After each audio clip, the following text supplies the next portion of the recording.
Thank you, guys.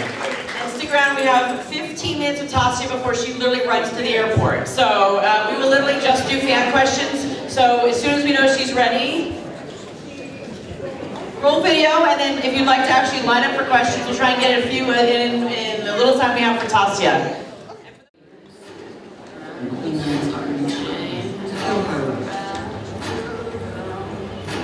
Well, my mother means if you cry, they'll hear you. So what I know is that I didn't can fly a ship or fire missiles at the people we love. Feeling things, people I love are in trouble or die. If I knew a ring didn't happen. I've been fighting to survive all my life.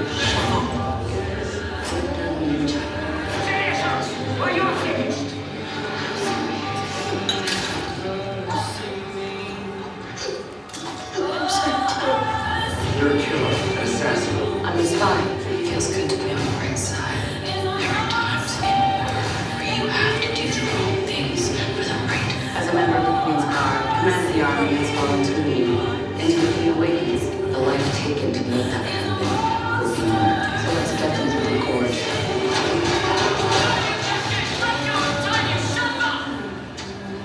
He says he needs a nurse. So let's go get them one. And go this day or two. Should have killed you when I had the chance.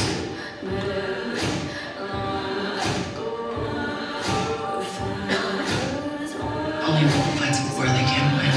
Yes. People die. Now miss. They must take it by force!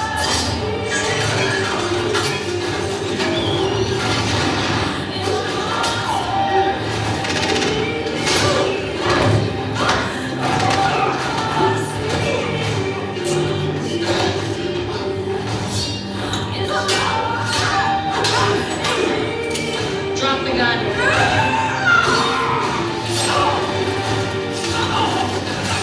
Right now, consider it.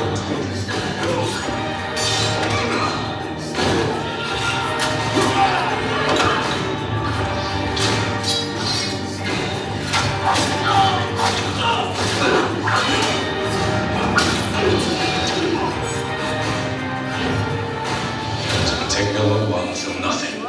Like a good Azgeda supply. I know how it feels to lose someone you care about too more. But we do what we do for other people.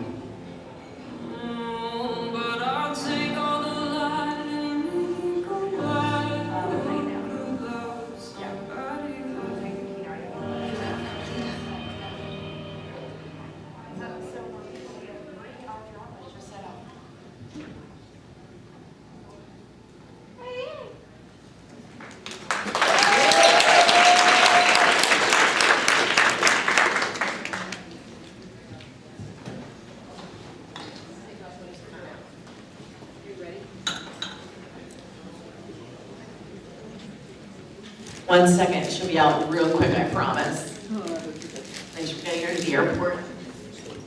You guys having fun? End of the day, how y'all feeling? Thank you, I appreciate that energy, because I need that energy. I really want a burger. That's really ready for one. Are we ready for toss? Ready for toss? We're ready for toss. Do you guys prefer to be sitting in the small chairs or the large chairs? What's easier? Large it is? I can't see, I'm blind. Fair, fair. Thank you. I'm 5 feet tall, so my feet really dangle. It's okay, we're here for you. Appreciate that. Okay. There's one right here. Threw it away. Let me check on our girl. Tasya, you ready? I am. Come on out. Tasya's here.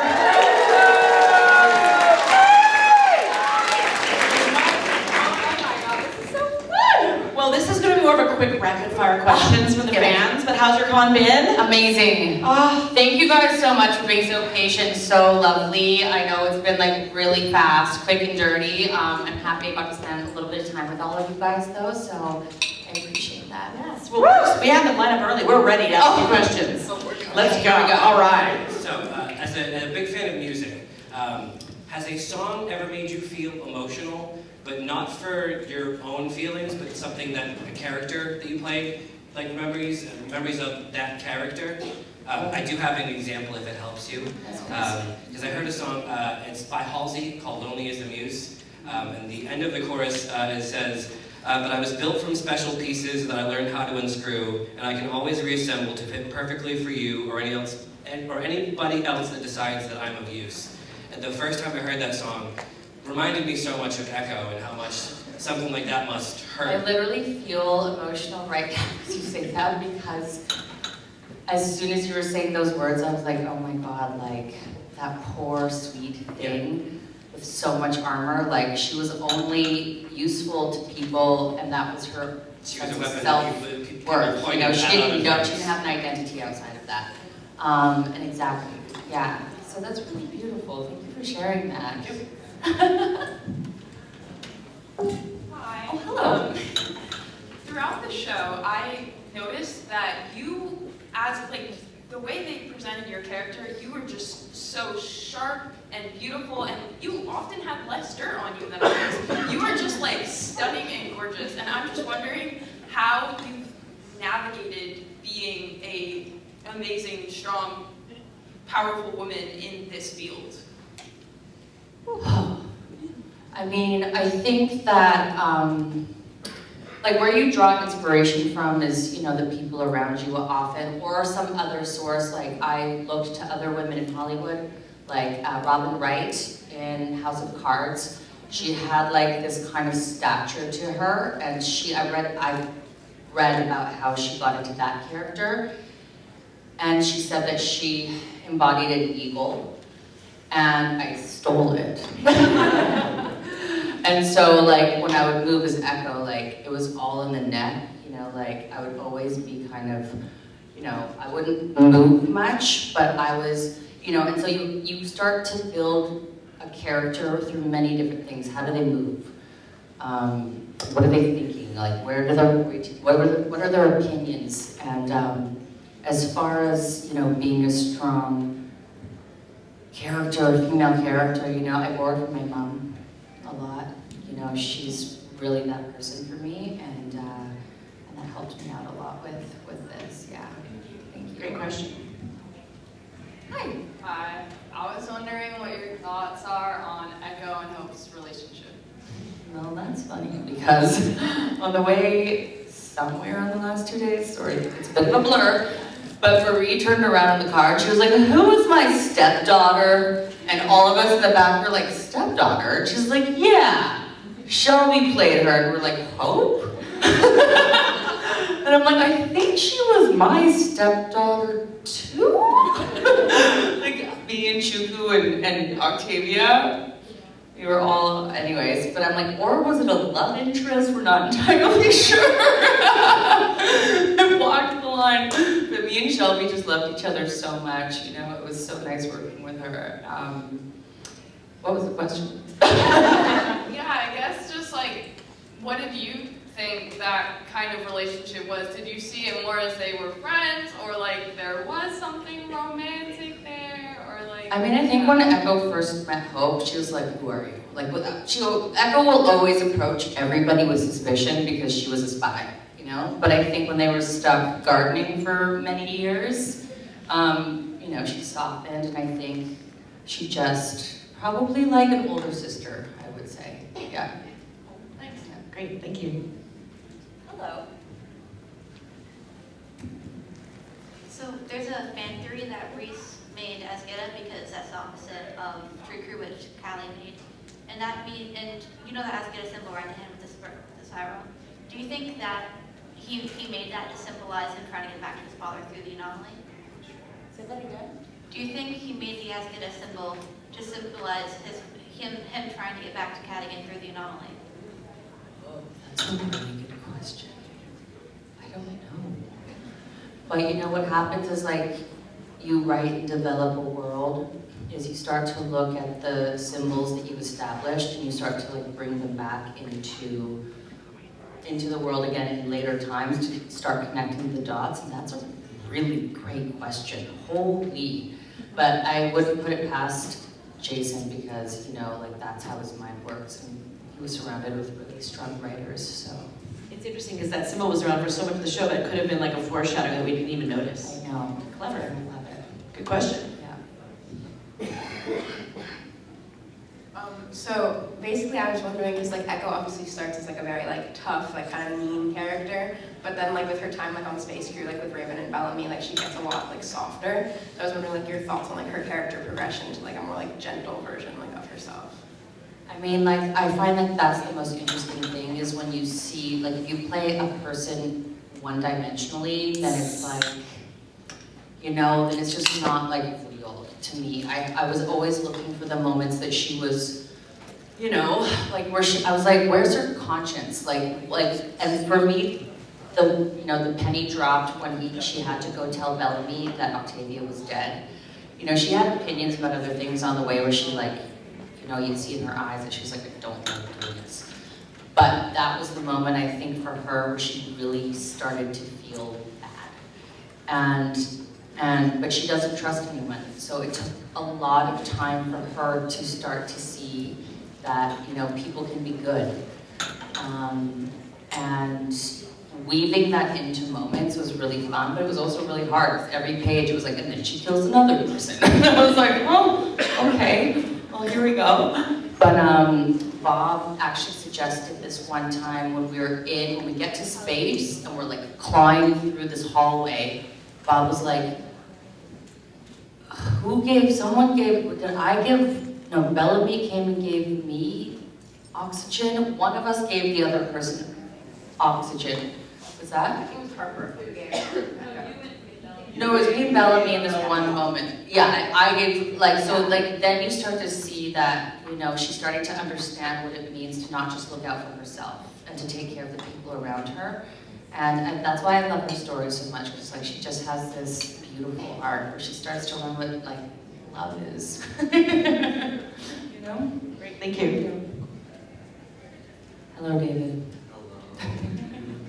All right, non-100 related question. What's your favorite catchphrase on Shoresy? Yeah, so. Oh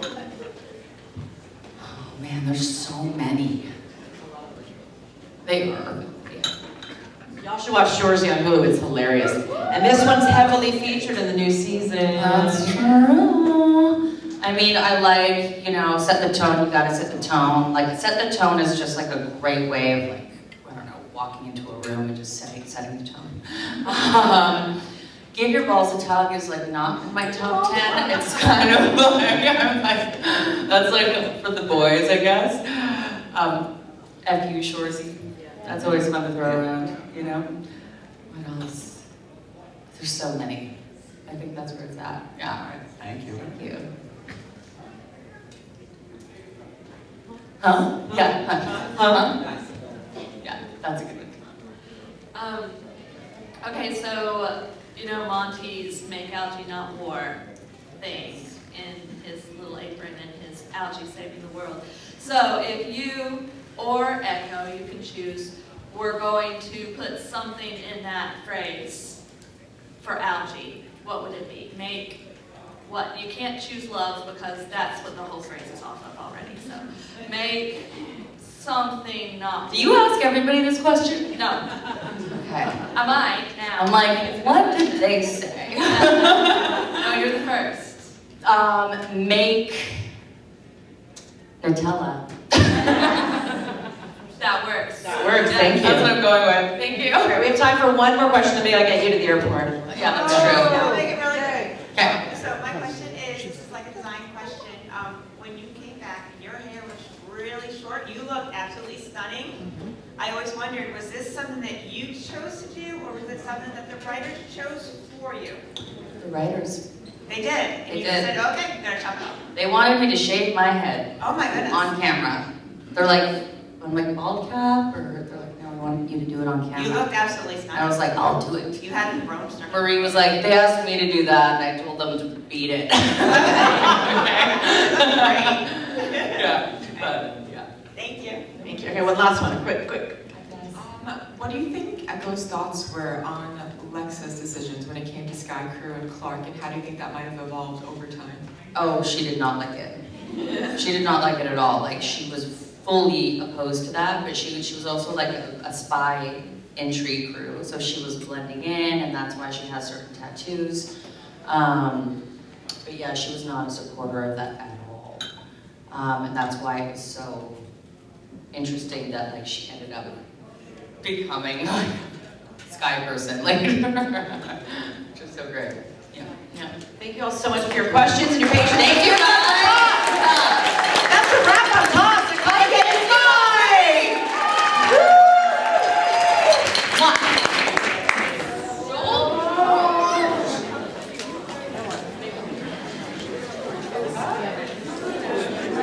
Thank you all. That concludes day 1 of ConAgeddon. We'll see you at the party tonight, and we'll be back here tomorrow at 10 a.m. with panels. Thank you so much.